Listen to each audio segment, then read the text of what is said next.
And you know what this makes me think of? This makes me think of the Mormon church, the Latter-day Saints.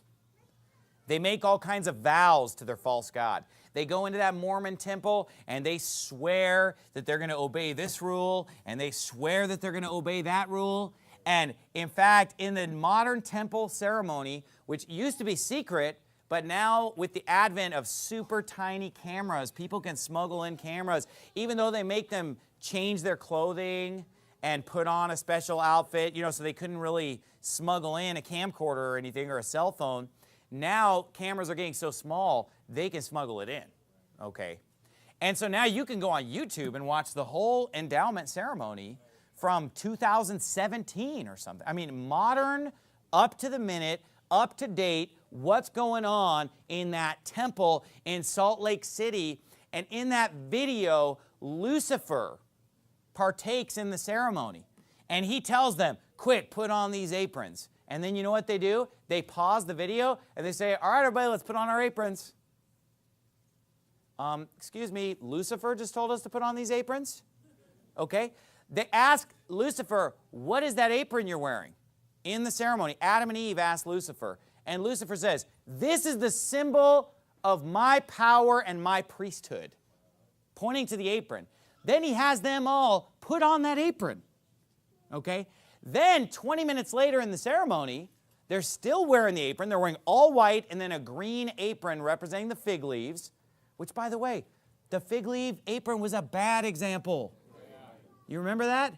God replaced it with coats of skins.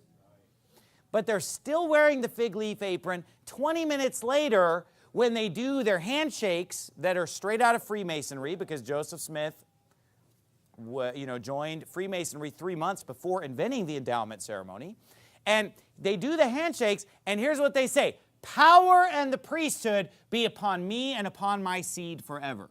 What power? What priesthood? Well, they just finished saying that that apron was the symbol of Lucifer's power and priesthood. They're wearing that, and then they say, power and priesthood be upon me and upon my seed forever. And then in the act where Lucifer's interacting with Adam and Eve on their video, Lucifer says, and if you break any of these vows, then you'll be in my power forever. He says it real creepy. The camera like zooms in on Lucifer, like, then if you break any of these vows, you'll be in my power forever. But guess what some of the vows are? The vows are to obey a whole bunch of rules that no one could. One of the things that they can't do, because they list a bunch of things. I'm not going to do this. They make vows. I'm not going to do this. I'm not going to do this. I'm not going to do this. And one of the things that they promise to abstain from is loud laughter. Loud laughter. Go watch it. Loud laughter. In fact, whenever I've known Mormons in my life, because I have this inside information, sometimes I kind of drop a little info. Like one time I had a Mormon laugh loudly in my driveway. That was part of like an organic food co-op, and I said, watch it, no loud laughter. And she's like, oh, you know what, you're right. It's true. That's one of the things that Joseph Smith condemned. Whoa, you are all going to hell. Whoa there, buddy. Yeah, no loud laughter. So the point is, they're promising these promises that they can't keep. I mean, what if you promise, like, I'm never going to sin again or something? I'm never going to tell a lie. I'm never going to do that. I'm never going to disobey my parents. Well, then what happens when you do it? You broke your vow. So you shouldn't make those kind of vows. But especially not making vows by the God of Dan, by the manor of Beersheba, by idols and false gods, and certainly not by Lucifer. But what are they doing? They're making vows in the name of Lucifer. And what happens? You know what? The Bible said, they shall fall in verse 14 and never rise up again. Have you noticed how people, they quit the Mormon church every day? The Latter-day Saints right now are hemorrhaging members right now. They're losing members every day because of this thing called the internet, where people can see what's going on in that creepy ceremony. People can see the book of Abraham is a complete fraud.